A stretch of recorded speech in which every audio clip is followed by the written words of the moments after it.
Hello friends, स्वागत है आपका यूट्यूब चैनल स्टडी विद भूमि में। तो फ्रेंड्स, आज का एक लेटेस्ट अपडेट सामने आ रहा है कि टाइगर प्रोटेक्शन फोर्स में होंगी भर्तियां। तो फ्रेंड्स, कॉर्बेट टाइगर रिजर्व के अंतर्गत स्पेशल टाइगर प्रोटेक्शन फोर्स के 81 पदों पर भर्ती होनी है। तो इसके लिए वन विभाग की ओर से अध्याचन यूके SSSC को भेज दिया गया है। तो आइए देख लेते हैं क्या है ये नोटिफिकेशन, क्या इसके बारे में जानकारी सामने आ रही है।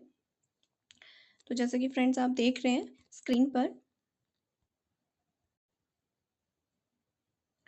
तो प्रदेश में बाघों की सुरक्षा के लिए बनी स्पेशल टाइगर प्रोटेक्शन फोर्स में जल्द भर्तियां शुरू होंगी। अभी कॉर्बेट टाइगर रिजर्व के लिए 81 पदों का अध्याचन वन विभाग ने अधीनस्थ सेवा चयन आयोग को भेजा है। मुख्यमंत्री धामी ने जल्द भर्ती के निर्देश दिए हैं। तो फ्रेंड्स, आप देख रहे हैं ये आज की लेटेस्ट खबर है। और प्रदेश में बाघों की सुरक्षा के लिहाज से टाइगर रिजर्व बहुत ही संवेदनशील है।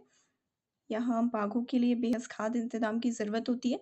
ऐसे में फॉरेस्ट गार्ड की जगह विशेष ट्रेनिंग और तकनीक से लैस कर्मचारियों के विशेष फोर्स के गठन की आवश्यकता है। तो फ्रेंड्स, टोटल 81 पदों पर ये भर्ती होनी है। फॉरेस्ट गार्ड की तरह ये एक पोस्ट है। तो जो हमारे टाइगर हैं उनके लिए, क्योंकि 3 लेयर प्रोटेक्शन की ज़रूरत होती है, तो जो फर्स्ट लेयर आती है, फर्स्ट लेयर में हमारे बीट लेवल पे फॉरेस्ट गार्ड आ जाते हैं।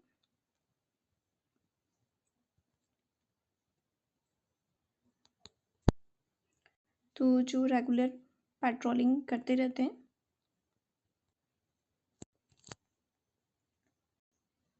फॉरेस्ट गार्ड जो रेगुलर पेट्रोलिंग करते हैं। फिर इसकी सेकंड लेयर जो होती है उसमें आता है स्पेशल टाइगर प्रोटेक्शन फोर्स, जो हमारी टाइगर के लिए स्पेशली 2013 में उत्तराखंड में जिसका गठन किया गया था।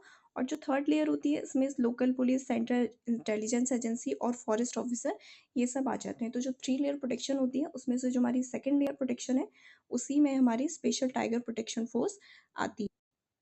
तो फ्रेंड्स, अब जान लेते हैं कि स्पेशल टाइगर प्रोटेक्शन फोर्स की आवश्यकता क्यों है। तो क्या ये काम करती है और क्यों इसकी आवश्यकता है।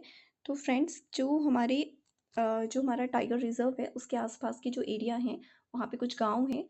तो उन गांव में जो मानव हैं उनके द्वारा कुछ यहाँ पे हस्तक्षेप ना किया जाए, किसी बाघ की हत्या ना कर दी जाए। तो इस पर्पज से टाइगर की सेफ्टी के लिए और भी इसमें चीज़ें शामिल होती हैं। तो इसलिए स्पेशल टाइगर प्रोटेक्शन फोर्स का गठन किया गया है, जिससे इनको संरक्षित किया जा सके, जिससे कि यहाँ पर कोई इलीगल ह्यूमन इंस्ट्रक्शन ना हो, बाघ आदि का शिकार ना हो पाए, बाघों को अच्छे से संरक्षित किया जा सके। इसके लिए स्पेशल टाइगर प्रोटेक्शन फोर्स की आवश्यकता है। तो फॉरेस्ट गार्ड की तरह ही आपकी ये पोस्ट, ये जो भर्ती है वो रहने वाली है। शायद इसका सिलेबस भी फॉरेस्ट गार्ड की तरह ही हो। तो अभी जब इसका नोटिफिकेशन आएगा तो उसमें पता चल जाएगा। अभी हम ऐसा कंफर्म तो कुछ कह नहीं सकते हैं। तो बाकी अब जान लेते हैं कॉर्बेट नेशनल पार्क के बारे में थोड़ा। तो फ्रेंड्स, आइए बात करते हैं कॉर्बेट नेशनल पार्क की। तो कॉर्बेट नेशनल पार्क हमारा भारत का पहला राष्ट्रीय उद्यान है। ये भारत का ही नहीं बल्कि एशिया का पहला राष्ट्रीय उद्यान है, जिसकी स्थापना 1936 में हैली नेशनल पार्क के नाम से की गई थी। और 1973 में इसे भारत का पहला बाघ संरक्षित भी घोषित किया गया था। तो जब 1973 में प्रोजेक्ट टाइगर की शुरुआत हुई थी, तो हमारा पहला कॉर्बेट रिजर्व ही था जिसे इसमें शामिल किया गया था।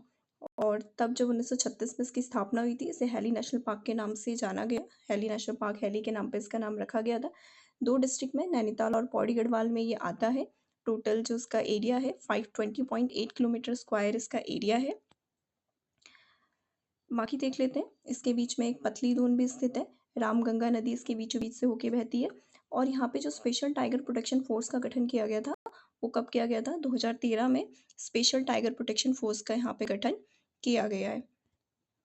तो अभी हाल ही में एक बाघ गणना भी सामने आई थी, जिसके आंकड़े हमने देखे थे। तो इसमें जो सबसे ज़्यादा टाइगर वाला जो रिजर्व है वो भी हमारा कॉर्बेट टाइगर रिजर्व ही है, जहाँ पे कितने टोटल 260 बाघ हैं। वैसे सबसे ज़्यादा बाघ तो हमारे मध्य प्रदेश में है, जिसको टाइगर स्टेट बोला जाता है। लेकिन अगर प्रॉपर हम किसी टाइगर रिजर्व की बात करें तो हमारे उत्तराखंड का कॉर्बेट टाइगर रिजर्व है, जहाँ पे सबसे ज़्यादा संख्या में बाघ पाए जाते हैं। तो यहीं पर आपकी टाइगर प्रोटेक्शन फोर्स में भर्तियाँ होनी हैं। तो जल्दी ये भर्ती भी आपको देखने को मिल सकती है। और इसके बाद जैसा कि हम यहाँ पे देख रहे हैं, राजाजी टाइगर रिजर्व और अन्य बाघ वाले क्षेत्रों में भी ऐसी ही फोर्स का किया जाएगा। तो फ्रेंड्स, ये था आज का एक और अपडेट। तो ऐसे ही अपडेट के लिए आप हमारे साथ बने रहिए। Thanks for watching.